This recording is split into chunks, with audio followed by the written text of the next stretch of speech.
Welcome to F online classes 6th class. कैसे हैं आप सब? एग्जाम्स आपके हो चुके हैं, काफ़ी फ्री महसूस कर रहे होंगे आप सब। तो हम ऐसे सेकंड का अपना फर्स्ट चैप्टर स्टार्ट करने जा रहे हैं जो 10th है। ठीक है, इस चैप्टर का नाम है India the land of festivals. क्या नाम है? India the land of festivals, यानी हिंदुस्तान या भारत त्योहारों की भूमि। ठीक है, त्योहारों की भूमि क्यों कहा जाता है इंडिया को? क्योंकि यहाँ पर बहुत सारे मज़ाहिब के लोग रहते हैं, बहुत सारे कल्चर्स के लोग रहते हैं और वो सभी अपने अपने फेस्टिवल्स को मनाते हैं। ठीक है, अगर ये एक एस्टिमेशन है कि हमारे एक ईयर में 365 डेज होते हैं, तो हमारे यहाँ पर अगर सारे फेस्टिवल्स की छुट्टी होने लगे तो 200 डेज तो स्कूल बंद रहेगा। ठीक है, अब आप अंदाज़ा लगा लीजिए कितने सारे फेस्टिवल्स हैं इंडिया में। ठीक है, तो चलिए आगे चलते हैं। India is a multi-religious and multicultural country. It is a land of many religions and cultures. India एक मल्टी रिलीजियस मतलब कई सारे मजहबों की एंड मल्टी कल्चरल और कई सारी तहजीबों की कंट्री है, देश है। ये लैंड है, एक ज़मीन है, एक भूमि है बहुत सारे रिलीजन्स की और कल्चर्स की। We can even describe it as the land of festivals because so many festivals are celebrated in India. यानी कि हम इसको ऐसे भी डिस्क्राइब कर सकते हैं कि ये फेस्टिवल्स की भूमि है। क्यों कर सकते हैं? क्योंकि इंडिया में बहुत सारे फेस्टिवल्स सेलिब्रेट किए जाते हैं। Most of these festivals have religious associations. बहुत सारे फेस्टिवल्स की रिलीजियस एसोसिएशंस हैं, यानी कि ज़्यादातर जो फेस्टिवल्स हैं वो धर्म से जुड़े हुए हैं। You already know about festivals like Diwali, Dussehra, Holi, Eid, Pongal, Christmas, Guru Parv etcetera. यानी कि आप पहले से ही जानते हैं बहुत सारे फेस्टिवल्स के बारे में, जैसे दिवाली, दशहरा, होली, ईद, पोंगल, क्रिसमस, गुरु पर्व और वगैरह वगैरह। तो आप क्यों जानते हैं? क्योंकि आप ऐसे माहौल में रहते हैं कि वहाँ पर आपके साथ हिंदूज भी रहते हैं, सिख्स भी रहते हैं, क्रिश्चियंस भी रहते हैं। ठीक है, तो तभी तो आपको मालूम है ना, अगर चलिए साथ में नहीं रहते तो कम से कम आपकी छुट्टी बोलती है इसकी, है ना। क्रिसमस की छुट्टी होती है आपकी, और होली की होती है, दशहरे की होती है, दिवाली की होती है। तो जब हमारी छुट्टी होती है तभी हम जानते हैं। बहुत सारी कंट्रीज ऐसी हैं जहाँ पर कोई दिवाली को नहीं जानता। बहुत सारी कंट्रीज मतलब अलग अलग तरीके की कंट्रीज में अलग अलग रिलीजन्स को फॉलो किया जाता है, तो वहाँ पर उन्हीं के फेस्टिवल्स को मनाया जाता है। लेकिन इंडिया में ऐसा नहीं है। You are going to read a few of the other important religious festivals here. तो कह रहे हैं कि आप इस चैप्टर में और कुछ religious festivals के बारे में जानेंगे। Parsis celebrate their new year as a new awakening of spiritual consciousness. It is known as Jamshed Nowruz. This day is celebrated as a new dawn or beginning in everyone's life. कह रहे हैं कि पारसी जो है वो celebrate करते हैं अपना न्यू ईयर। ठीक है, उनका ये मानना है कि आप एक नई सुबह है हमारे लिए, हमारी आत्माओं के लिए एक नई सुबह है, एक नई जागरूकता है। तो उस त्यौहार को ये बोलते हैं जमशेद नवरोज़। क्या बोलते हैं? जमशेद नवरोज़। ये जो दिन है ये सेलिब्रेट किया जाता है इस मतलब इस तौर पर कि हमारी ज़िंदगी की नई सुबह होती है और ये हमारी ज़िंदगी का एक नया दिन है और नई शुरुआत है इस त्यौहार से। Parsis believe that there are 6 seasons in a year with an important festival in each of them. कह रहे हैं कि पारसीज का ये यकीन है, अकीदा है उनका कि एक साल में 6 सीजन्स होते हैं, 6 मौसम होते हैं और उन सभी मौसमों में एक एक इम्पॉर्टेंट फेस्टिवल उनका आता है। ठीक है, these were originally agricultural festivals. यानी पहले जो थे ये सभी फेस्टिवल्स कैसे थे? एग्रीकल्चरल थे। एग्रीकल्चर का मतलब होता है खेती बाड़ी से जुड़े हुए थे। ठीक है, but as Zoroastrianism developed they assumed religious significance. लेकिन जब ये पारसी धर्म से जुड़ गए तो फिर उसके बाद ये जो है एक धार्मिक महत्व रखने लगे। मतलब पहले तो सिर्फ ये था कि एग्रीकल्चरल फेस्टिवल्स थे तो सभी मनाते थे इसको, सभी धर्मों के लोग। लेकिन जब जो है पारसी धर्म डेवलप हुआ, यानी इसका विकास होना शुरू हुआ, तो उन्होंने इसको अपने आप से जोड़ लिया। तो यानी अभी सिर्फ पारसीज ही मनाते हैं। The day begins with bathing and wearing new clothes. They decorate the threshold and steps of their houses with colored powder and light incense sticks. Food plays a very significant part of all Parsi festivals. कह रहे हैं कि दिन की शुरुआत कैसे होती है कि लोग सुबह नहाते हैं, नए कपड़े पहनते हैं, अपने घरों को सजाते हैं। जो घरों की एंट्रेंस दरवाज़ा जो होता है, दहलीज जो होती है, उसको सजाते हैं। अपने घरों की सीढ़ियों पर डिज़ाइंस वगैरह बनाते हैं, रंगोली जिसे बोलते हैं ना, कलर पाउडर से वो बनाते हैं। और अपने घर में अगरबत्ती जलाते हैं खुशबू के लिए, या धूप बत्ती वगैरह होती है वो जलाते हैं। और इनकी सभी फेस्टिवल्स में खाने पीने का बहुत ज़्यादा इंपॉर्टेंट रोल होता है। ठीक है, तो ये खाने पीने की बहुत सी चीज़ें बनाते हैं। क्या क्या बनाते हैं? They are non vegetarians and the food items like fish, mutton, chicken, nuts, spices and fruits are bought a day before and a variety of dishes are prepared for the festival of Jamshed Nowruz. तो कह रहे हैं कि ये जो है non vegetarians होते हैं, यानी कि मीट वगैरह खाते हैं ये, तो इसलिए इनकी फूड आइटम ज़्यादातर क्या होते हैं, फ़िश, मटन, मतलब बकरे का जो गोश्त होता है, चिकन, नट्स वगैरह, नट्स यानी ड्राई फ्रूट्स वगैरह, मसाले और फ्रूट्स, ठीक है। ये सब एक दिन पहले लाकर रख लेते हैं और बहुत सारे तरीके की डिशेस बनाते हैं फेस्टिवल के लिए, फेस्टिवल यानी जमशेद नवरोज़ के लिए। After a sumptuous and special breakfast, all the family members go to the nearest fire temple of Agairi, as it is called। कह रहे हैं कि काफ़ी हैवी, ये काफ़ी मतलब टेस्टी, बहुत ही अच्छा सा नाश्ता करने के बाद ये सभी फैमिली मेम्बर्स जो होते हैं वो अपने घर के करीब वाले फायर टेम्पल पर चले जाते हैं, ठीक है। फायर इनका जो ये पारसी जो होते हैं ये आग की पूजा करते हैं, ठीक है, इन्हें हम बोलते हैं आतिश परस्त। तो फायर टेम्पल चले जाते हैं, जिसको ये अपनी इनकी लैंग्वेज में अगायरी बोला जाता है। In the temple, a thanksgiving prayer called a just is performed by the priest, and each one of the assembled gathering offers sandalwood to the holy fire। तो टेम्पल में वहाँ पर एक थैंक्स गिविंग प्रेयर होती है, यानी कि शुक्र अदा करने के लिए प्रेयर की जाती है, जो जिसको ये जश्न बोलते हैं, ठीक है। जश्न कौन करते हैं, इनके प्रीस्ट, यानी जो वहाँ के हेड होते हैं, जैसे चर्च में होते हैं ना फादर होते हैं, मंदिर में पुजारी होते हैं, ऐसे ही इनके अपने मंदिर में कोई प्रीस्ट होते होंगे, और उनमें से सभी क्या करते हैं, फिर सब इकट्ठे हो जाते हैं और वहाँ पर मतलब आग जला रखी होती है और उस आग के अंदर ये सब मिलकर के संदल की लकड़ी वगैरह डालते हैं। Lunch consist of pulao rich with nuts and saffron, fish in green masala and spicy chicken curries. Food packets and clothes are distributed to poor Parsi families by the children of the rich to spread the spirit of festivity of all those around। कह रहे हैं कि lunch के अंदर क्या होता है, देखिए नाश्ता हमने भी पढ़ा था अभी, तो लंच में क्या होता है, पुलाव होता है, उसके अंदर बहुत सारे नट्स या ड्राई फ्रूट्स वगैरह डले हुए होते हैं और सैफरोनी ज़ाफ़रान डला हुआ होता है, और फिश जो होती है वो ग्रीन मसाले वाली फ़िश बनाई जाती है और स्पाइसी चिकन करीज बनाई जाती है, ठीक है। फूड पैकेट्स बना करके ये और कपड़े बहुत सारे गरीब पारसी फैमिलीज़ को बांटते हैं, जो गरीब लोग होते हैं उनको बांटते हैं। कौन बांटता है, अमीर घरों के जो बच्चे होते हैं वो गरीबों को बांटते हैं, ठीक है, ताकि सभी के लिए त्यौहार खुशी के साथ आए, ठीक है, और एक भाईचारे का और एक त्यौहार की जो फीलिंग होती है वो सब महसूस कर सकें, क्योंकि ज़्यादातर तो ये देखा जाता है कि त्यौहार की खुशी ज़्यादातर उन लोगों को होती है जो उसे अफोर्ड कर सकते हैं, जो नई चीज़ें खरीद सकते हैं, अच्छे खाने बना सकते हैं, है ना। तो इसलिए इस नेगेटिविटी को हटाने के लिए कि हमारे पास तो कुछ नहीं है, हम किस तरीके से करेंगे, तो सभी एक दूसरे को चीज़ें शेयर करते हैं। Throughout the day, people visit the houses of their friends and relatives to celebrate the festival of Nowruz। तो जो लोग हैं पूरे दिन अपने रिश्तेदारों के घर जाते हैं, ठीक है, दोस्तों के घर जाते हैं और नवरोज़ को सेलिब्रेट करते हैं। अब हमारा नेक्स्ट फेस्टिवल है होला मोहल्ला। होला मोहल्ला is a Sikh festival which is celebrated every year in the month of March, a day after Holi। These festivals mark the new year as per the lunar calendar of Sikhs। अभी कह रहे हैं कि होला मोहल्ला जो है वो सिख फेस्टिवल है, यानी कि सिख सरदार लोग जो होते हैं वो इसको मनाते हैं, और ये कब मनाया जाता है, हर साल मनाया जाता है मार्च के महीने में, ठीक है, a day after Holi, Holi के एक दिन बाद। ये फेस्टिवल जो है ये वाला जो फेस्टिवल है ये भी सिख के कैलेंडर के हिसाब से न्यू ईयर माना जाता है। जैसे हम अपने कैलेंडर के हिसाब से न्यू ईयर किसको मानते हैं, मुहर्रम, है ना, मुहर्रम की फर्स्ट जो तारीख होती है वो हमारा न्यू ईयर स्टार्ट होता है। ऐसे ही इनके हिसाब से क्या होता है, इनके हिसाब से होला मोहल्ला जो है वो इनका न्यू ईयर स्टार्ट होता है जब से। It is celebrated over 3 days and it retains the character of fun and joy of Holi which concludes the day before. कह रहे हैं कि ये 3 दिन तक मनाया जाता है और इसके अंदर बहुत सारे कैरेक्टर्स होते हैं, यानी बहुत मज़ा आता है, बहुत ही मस्ती करते हैं सब मिलकर, और साथ साथ इसके अंदर होली भी मनाई जाती है जो कि एक दिन पहले ख़त्म हो चुकी होती है। Sikhs celebrate this festival joyfully by watching and performing martial arts and parades। This is then followed by poetry readings and music compositions। कह रहे हैं कि सिख इसको किस तरीके से मनाते हैं कि वो इसको बहुत मज़े से जॉयफुली मनाते हैं, और वो क्या करते हैं इस फेस्टिवल में, वो देखते हैं और उसके अंदर परफॉर्म भी करते हैं मार्शल आर्ट्स में, ठीक है। मार्शल आर्ट जो लोग कर रहे होते हैं उनको देख रहे होते हैं लोग, नहीं तो कुछ लोग कर ही रहे होते हैं, और ये परेड्स में पार्टिसिपेट करते हैं, परेड्स निकलती हैं इनकी। और ये इसके बाद क्या होता है, इसके बाद पोइट्री रीडिंग्स वगैरह होती हैं, जो अपनी कविताएँ लेकर आते हैं, फिर वो कविताएँ वगैरह सुनाते हैं, और फिर म्यूज़िक कॉम्पिटिशन्स होते हैं। Music is regarded as the soul of Punjab and that is why it is practiced in every part of the state।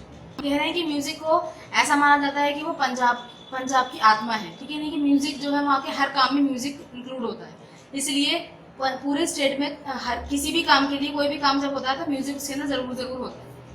Viewing the competitions from close quarters might prove to be risky for spectators as the participants who perform Hola Mohalla fight hard with one another even though they do not fight in reality.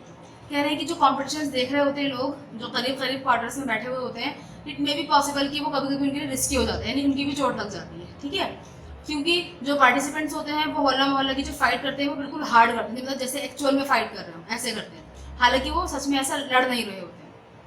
Like other Indian festivals which have their own charm of festivity, होला मोहल्ला is also very charming and quite coined. तो कह रहे हैं कि जिस तरह Indian festivals और भी बहुत सारे फेस्टिवल्स हैं इंडिया के, उन सबका अपना अपना चार्म है, अपनी अपनी खुशी है, ठीक है, अपने अपने रीजन से। ऐसे ही होला मोहल्ला भी जो है वो बहुत चार्मिंग फेस्टिवल है और बहुत ज़्यादा अलग है सबसे ज़्यादा, और इसमें बहुत मज़ा भी आता है। People assemble in Anandpur Sahib and enjoy the day with singing bhajans and seeing the famous pegging competitions of archery, fencing, riding and the traditional wrestling।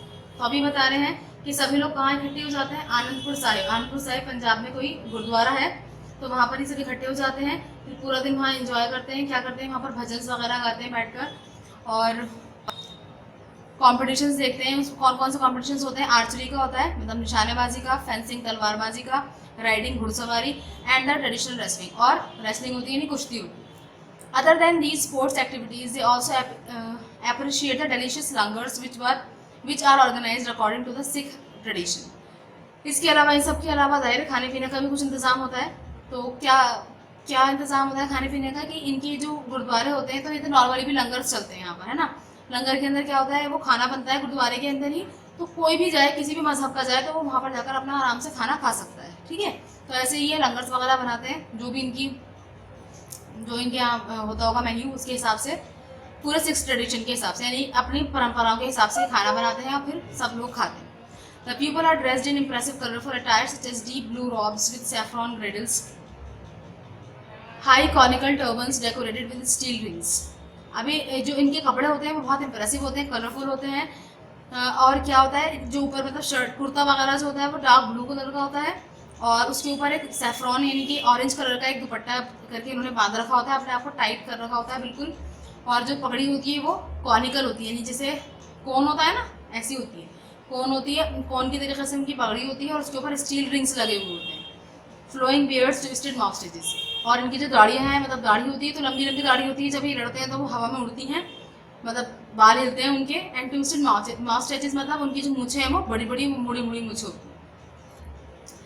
तो ये आपका दूसरा फेस्टिवल हो गया।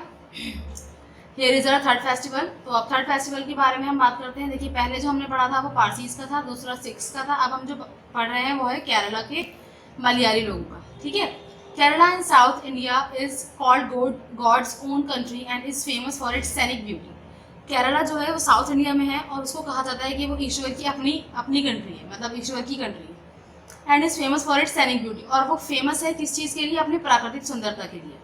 इन Kerala they celebrate a snake boat race every year. Kerala में हर साल snake boat race celebrate की जाती है, बहुत सारे लोग पार्टिसिपेट करते हैं, बहुत सारी बोट्स होती हैं, ठीक है। उनको प्रिपेयर किया जाता है, सजाया जाता है, फिर उसमें रेस की जाती है कि कौन जीतेगा, फिर कुछ इनाम वगैरह दिया जाता है। This is closely associated with the Shri Krishna temple of Ambalappuzha. इसको किस चीज़ से एसोसिएट किया जाता है, श्री कृष्ण के टेम्पल अम्बाला पुझा से, अम्बाला पुझा से इसको एसोसिएट किया जाता है। The race is held on the Champakulam lake in the Malayalam month of Midhunam on the day of installation of the deity at the temple। तो ये जो बोट रेस की मैं आपको बता रही थी ना कि बोट रेस होती है, तो ये बोट रेस कहाँ पर होती है, चंपाकुलम लेक है, बहुत बड़ी लेक है ये। कहाँ पर है, मलयालम मंथ में होती है ये, केरला में ये लेक है, ठीक है। तो वहाँ पर ये रेस होती है, और मिथुनम जो है, मिथुनम और मलयालम मंथ नेम है ये। किस दिन होती है ये, उस दिन मतलब किस दिन की खुशी में होती है, इसके पीछे क्या रीज़न है इस रेस की होने के पीछे। तो इसके पीछे ये रीज़न है कि उस दिन इनके जो मंदिर है उसके अंदर इनकी भगवान की मूर्ति को स्थापित किया जाता है, ठीक है। तो उस दिन बहुत खुशी मनाते हैं, फिर पूरा सेलिब्रेशन करते हैं, तो उस दिन ये बोट रेस भी होती है। There is a legend that says that the maharaja of Chempakassery as instructed by the royal priest built a temple in Ambalappuzha. कह रहे हैं कि ये एक कहानी है, लेजेंड बोलते हैं कथाओं को, जो सच्ची भी हो सकती है और झूठी भी हो सकती है। तो ये कथा है कि जो ये बताती है कि महाराजा चंपा केसरी जो थे, उनको ये कहा गया था, उनके जो रॉयल प्रीस्ट थे, यानी कि उनके जो महल के पुजारी थे, उन्होंने उनको ये बताया था कि आपको जो है अम्बाला पुझा में एक टेम्पल बनाना चाहिए। But before the deity was installed it was informed that the idol was not auspicious. अब जब टेम्पल तो बन गया, अब उसके अंदर जब मूर्ति रखी जानी थी, भगवान की। तो इससे पहले जो है राजा को भी पता चला कि जो मूर्ति जो उन्होंने मतलब बनवा रहे हैं, वो जो ये रखवानी है उनको मूर्ति, अब वो ऑस्पिशियस नहीं है, यानी कि शुभ नहीं है और पवित्र भी नहीं है। तो the king was terribly disturbed, but his minister suggested that the beautiful idol of Shri Krishna could be brought down from the Karikulam temple in Kurichi. तो अब राजा बहुत परेशान हो गए कि अब तो पूरा टेम्पल बनके तैयार हो गया है और आज हमें ये रखवानी थी यहाँ पर, अब हमें मूर्ति रखवानी है। तो वो बहुत परेशान हो गए, लेकिन उनके मिनिस्टर ने, उनके मंत्री ने उनको सलाह दी कि हम ऐसा करते हैं, हम श्री कृष्ण की जो मूर्ति है वो कहाँ से लेकर आ जाते हैं, करिकुलम से ले आते हैं। करिकुलम टेम्पल ही कहीं और जगह है, वहाँ पर है, कुरीची में है ये, ठीक है, जगह का नाम कुरीची है। The minister with a few others went to Kurichi, met the authorities there and return with the idol. तो मिनिस्टर अपने कुछ लोगों को साथ लेकर के कुरीची जाते हैं, वहाँ से जो अथॉरिटीज है, मतलब जिनके पास ये सब होल्ड होता है, वो उनसे बातचीत करते हैं और वहाँ से वो मूर्ति लेकर के आ जाते हैं। On the way back they stopped at Champakulam to spend the night and perform a puja. जब वो वापसी आ रहे होते हैं तो वहाँ पर वो बीच में रुक जाते हैं। कहाँ पर रुक जाते हैं? चंपाकुलम में रुक जाते हैं। तो चंपाकुलम में रुक करके वहाँ पर एक रात के लिए वहाँ रुक जाते हैं और वहाँ पर फिर पूजा वगैरह करते हैं भगवान की। The next morning boats from the entire reason assembled to escort the idol in a colorful and ceremonial procession through the lake to the temple। तो अगली सुबह को क्या होता है, यानी जहाँ के वो मंत्री थे वहाँ के लोग सब आ जाते हैं बोट्स में, बिल्कुल तैयार होकर के, पूरा सजाकर अपनी बोट्स को खूब कलरफुल तरीके से फूल वगैरह सब लगा करके वो आ जाते हैं, जैसे कि बहुत बड़ा जश्न होता है, इस तरीके से वो लोग आते हैं ताकि वो अपने भगवान की मूर्ति को अपने टेम्पल में ले जा सकें। Years later, the pageant is still re-enacted with the same enthusiasm. An exotic procession of water floats, boats decorated with colorful parasols and performing arts greet the spectators before the race. Boat races are also held in various stages for various categories of boats. कह रहे हैं कि इस बात को बहुत साल हो चुके हैं, लेकिन इस किस्से को हर साल दोहराया जाता है, वो भी बहुत खुशी के साथ, ठीक है। एक बहुत बड़े लेवल पर एक बहुत बड़ा प्रोसेशन किया जाता है, सारी जो नाव होती हैं वो तैयार की जाती हैं, इनको सजाया जाता है, बनाया जाता है और उनको कलरफुल तरीके से उनको खूब सजा करके और उस पर अपने जो डिज़ाइन वगैरह बना सकते हैं वो बनाते हैं, फूलों से सजाते हैं, पत्तियों से सजाते हैं। और उसके बाद फिर वो बोट रेस होती है, जो देखने वाले लोग आते हैं वो खूब चीयर अप करते हैं पार्टिसिपेंट्स को रेस से पहले। और इस तरह रेस लेकिन अलग अलग टाइप की होती है, ये बच्चों की अलग होती है, बड़ों की अलग होती है, छोटी रेसेस की अलग, छोटी बोट्स की अलग रेस होती है, बड़ी बोट्स की अलग, ठीक है, वेरियस कैटेगरीज की रेस होती है। तो यहाँ तक हमने देख लिया कि हमने 3 फेस्टिवल्स देखे, हमने किस तरीके से इनका अपना अपना एक रिलीजियस बैकग्राउंड है। Many festivals are celebrated in our country and each festival has its religious significance. Though religious rituals are confined to people of the particular religion, the non-religious activities, particularly feasting, forms a get-together function of friends and neighbors without any distinction of caste and religion. Thus, festivals form an ideal time to bond with friends who follow other customs and traditions. तो ये कहना है कि बहुत सारे festivals जो हैं वो मनाए जाते हैं हमारी कंट्री में, तो सभी फेस्टिवल हैं उनकी अपनी अपना अपना अलग धार्मिक महत्व है, लेकिन कुछ ऐसे भी हैं, ज़्यादातर जितने भी रिलीजियस रिचुअल्स हैं, फेस्टिवल्स हैं, वो एक ही धर्म के द्वारा मनाए जाते हैं, ठीक है। जैसे जो होली है तो होली हिंदूज मनाते हैं ज़्यादातर, है ना, ईद मुस्लिम्स मनाते हैं ज़्यादातर, ऐसा होता है। लेकिन कुछ ऐसी भी एक्टिविटीज़ हैं जो नॉन रिलीजियस है। नॉन रिलीजियस का मतलब ये है कि उसके अंदर किसी धर्म की कोई बाउंडेशन नहीं है। जैसे आप किसी की दावत कर रहे हैं, है ना, एक बड़ी सी पार्टी ऑर्गेनाइज कर रहे हैं, तो उसमें आपके पड़ोसी भी आ रहे हैं, दोस्त भी आ रहे हैं, तो इसके अंदर कोई ऐसा नहीं है कि आप किसी एक पर्टिकुलर कास्ट को इन्वाइट करेंगे, पर्टिकुलर रिलीजन को, आप सभी को इन्वाइट करते हैं, है ना। तो इससे क्या होता है, इस तरीके की फेस्टिवल के अलावा भी हम जब ऐसी गैदरिंग्स करते रहते हैं तो हमारे बीच प्यार मोहब्बत को बढ़ाते हैं। और फेस्टिवल्स के अलावा भी बहुत सारी और पार्टीज़ होती हैं, बहुत सारे और गैदरिंग्स होती हैं जिसके थ्रू हम अपने दोस्तों से और रिश्तेदारों से और करीबी मतलब पड़ोसियों वगैरह से एक क्लोज रिलेशन बना सकते हैं, ठीक है। तो ये आपका चैप्टर कंप्लीट हो गया है। आपका होमवर्क क्या है देखिए, ये आपको वर्ड्स मीनिंग करना है as usual, English to Hindi. उसके बाद क्वेश्चन नंबर 1 और 2 करना है आपको बुक में ही। इसका ये वाला कॉलम काट दीजिएगा क्योंकि ये ज़्यादा लेंथी है, ये बॉक्स छोटा है, तो इसको कट कर दीजिएगा। ये 3 कॉलम्स आपको फिल करने हैं और ट्रू फॉल्स करना है, ठीक है। उसके बाद क्वेश्चन आंसर्स पर आ जाइए। क्वेश्चन आंसर्स में 1st, 2nd, 3rd, 4th करने हैं, मतलब 4 करने हैं और 5th कट कर दीजिए, 5th कट कर दीजिए। इसके अलावा इसके कुछ एक्स्ट्रा क्वेश्चन भी हैं जो मैं आपको अभी बता रही हूँ कि वो कौन कौन से हैं। ये आपको लिखना है अपनी ग्रामर की कॉपी में, एज इट इज ऐसे ही लिखना है। इसको भी आपको ड्रॉ करना है अपनी ग्रामर की कॉपी में। उसके बाद आपको ये करना है होमोफोन्स, ठीक है। होमोफोन्स क्या होते हैं, जिसके अंदर आपको सेम साउंड आती है, मीनिंग अलग होती है, स्पेलिंग्स भी अलग होती है, पर साउंड सेम होती है। जैसे विच, विच, ठीक है। इस वाले विच का मतलब है जादूगर, इस जादूगरनी, और इस वाले विच का मतलब है कौन सा। पेयर, पेयर, ठीक है। Whole, whole. तो ऐसे आप और भी कुछ वर्ड्स ले सकते हैं, जरूरी नहीं आप यही लिखें, अपने पास से भी आप कुछ वर्ड्स ले सकते हैं। तो आप होमोफोन्स को यहाँ से लेकर के यहाँ तक लिखेंगे होमोफोन्स के बारे में, ठीक है। उसके बाद आप लिखेंगे, ये सब काम ग्रामर का है आपका। इसके अंदर यहाँ पर ये लिखना है आपको, यहाँ स्पेलिंग्स दे रखे हैं, जैसे टीच, टीच से आपको उसके आगे सफिक्स लगाना है और वर्ड बनाना है, जैसे टीचर से टीच से टीचर, एक्ट से एक्टर, ड्राइव से ड्राइवर, ठीक है। तो ये करना है आपको। ये आपके यहाँ पर 1 और 2, ये 2 काम तो हो गए आपके क्वेश्चन आंसर्स कॉपी के। बाकी ये 1, 2, 3, 4 काम हो गए आपके ग्रामर कॉपी के। एक्स्ट्रा क्वेश्चन देख लीजिए, मैं दिखा देती हूँ आपको। ये आपके एक्स्ट्रा क्वेश्चन है, आप इसको अपने पास नोट डाउन कर लीजिएगा, ठीक है। बहुत मतलब वन वर्ड आंसर्स हैं ये ज़्यादातर, या फिर एक सेंटेंस। अल्लाह हाफ़िज़।